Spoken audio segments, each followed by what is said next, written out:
सर्वप्रथम अंतरराष्ट्रीय योग दिवस रे आज केउंझर जिले में योग कार्यक्रम रे योग देवाई जो सौभाग्य मु पाई मु अति गर्वित एवं योग बाबद रे जो कथा माननीय प्रधानमंत्री कहिछन कि योग द्वारा समस्त को स्वास्थ्य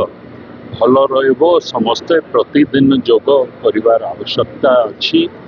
एवं शेष को आमे शपथ भी नेलु आम समस्त को जीवन रे सबुदिन योग करिवा पई जा द्वारा खाली स्वास्थ्य नहीं आम मन भी